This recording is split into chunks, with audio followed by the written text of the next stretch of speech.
മുടി കൊഴിച്ചിൽ നിങ്ങളെ വല്ലാതെ അലട്ടുന്നുണ്ടോ? അതിനൊരു സൊല്യൂഷനുമായിട്ടാണ് ഞാൻ ഇന്ന് വന്നിരിക്കുന്നത്. മുടി കൊഴിച്ചിലുള്ള കാരണങ്ങൾ പലതായിരിക്കും, പക്ഷേ 100% റിസൾട്ട് കിട്ടിയ ഒരു ബെസ്റ്റ് സൊല്യൂഷനാണ് ഞാനിപ്പോൾ കാണിക്കാൻ പോകുന്നത്. അപ്പോൾ ആദ്യം തന്നെ ഒരു ബൗളിലേക്കായിട്ട് 1 ടേബിൾ സ്പൂൺ ഫ്ലാക്സ് സീഡ് ഇട്ട് കൊടുക്കുന്നുണ്ട്. മറ്റൊരു ബൗളിൽ 1 ടേബിൾ സ്പൂൺ റാഗിയും കുറച്ച് റൈസും ഇടുന്നുണ്ട്. ശേഷം അതിലേക്ക് വെള്ളം ഒഴിച്ച് ഒരു രാത്രി മുഴുവൻ നമുക്ക് കുതിരാൻ വെക്കാം. നമുക്കിവിടെ റാഗിക്ക് പകരമായിട്ട് ഉലുവയും യൂസ് ചെയ്യാം. അപ്പോൾ 2 ബൗളിലും വെള്ളം നിറച്ച് ഒരു രാത്രി മുഴുവൻ നമുക്ക് വെക്കാം. ഇത് ഓവർനൈറ്റ് സോക്ക് ചെയ്യാതെ യൂസ് ചെയ്യുന്നവരുണ്ട്. പക്ഷേ ഞാൻ പരീക്ഷിച്ചിട്ടുള്ളത് എനിക്ക് 100% റിസൾട്ട് കിട്ടിയത് ഈ രീതി ആയതുകൊണ്ട് ഞാൻ ഇപ്പോഴും ഈ രീതി തന്നെ ഫോളോ ചെയ്യുന്നു. അപ്പോൾ പിറ്റേ ദിവസം നോക്കുമ്പോൾ അതെല്ലാം ഒന്ന് കുതിർന്ന് വന്നിട്ടുണ്ട്. ഇനി നമുക്കൊരു പാത്രത്തിലേക്ക് മാറ്റി ലോ ടു മീഡിയം ഫ്ലെയിമിൽ ഒരു 15 മിനിറ്റ് വരെ നമുക്ക് ബോയിൽ ചെയ്തെടുക്കാം. ഇടയ്ക്കിടയ്ക്ക് നമുക്കത് ഇളക്കി കൊടുക്കുകയും ചെയ്യാം. അങ്ങനെ നമുക്കതൊരു ജെല്ല് പരുവത്തിലാകുമ്പോൾ ഫ്ലെയിം ഓഫ് ചെയ്യാം.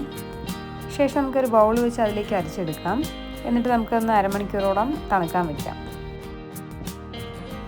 അപ്പോൾ നമ്മൾ ഫ്ലാക്സ് സീഡ് ജെല്ല് നല്ലോണം തണുത്ത് വന്നിട്ടുണ്ട്. അപ്പോൾ നമുക്ക് തൊട്ട് നോക്കുമ്പോൾ നമുക്ക് മനസ്സിലാവും നല്ലൊരു ജെല്ല് പരുവത്തിലാണ് അതിരിക്കുന്നത് തന്നെ. ഇനി നമുക്കതുകൊണ്ട് തലകെട്ടിയിലും മുടിയിലൊക്കെ നല്ലോണം തേച്ച് പിടിപ്പിക്കാം. മുടി കൊഴിച്ചിൽ മാറുന്നതിനും അതിനോടൊപ്പം തന്നെ സിൽക്കി ആൻഡ് ഷൈനി ഹെയറിനൊക്കെ ഈ രീതി ട്രൈ ചെയ്യാവുന്നതാണ്. ആദ്യമൊക്കെ നല്ല ഹെയർ ഫോൾ ഉള്ളവരാണെന്നുണ്ടെങ്കിൽ വീക്കിലി ഒരു 3 പ്രാവശ്യമെങ്കിലും ചെയ്യാൻ നോക്കുക. പിന്നെ താരനൊക്കെ ഉള്ളവരാണെങ്കിൽ ആദ്യം താരം കളഞ്ഞിട്ട് വേണം ഈ ഒരു രീതി ഫോളോ ചെയ്യാൻ. നമുക്ക് പ്രത്യേകിച്ച് ചിലവൊന്നും ഇല്ലാതെ വീട്ടിൽ തന്നെ ചെയ്യാൻ പറ്റുന്ന ഒരു രീതി കൂടിയാണ്. തലയിലും മുടിയിലൊക്കെ നല്ലോണം തേച്ച് പിടിപ്പിച്ച ശേഷം ഒരു അരമണിക്കൂറോളം നമുക്കതങ്ങനെ വെക്കാം. അരമണിക്കൂറിന് ശേഷം നന്നായി വാഷ് ചെയ്ത് കളയാം. ഇപ്പോൾ ഹെയർ ഫോൾ കൊണ്ട് ബുദ്ധിമുട്ടുന്നവരാണെങ്കിൽ ഈ ഒരു രീതി ട്രൈ ചെയ്യാവുന്നതാണ്. അപ്പോൾ അടുത്ത വീഡിയോയുമായി വീണ്ടും കാണാം.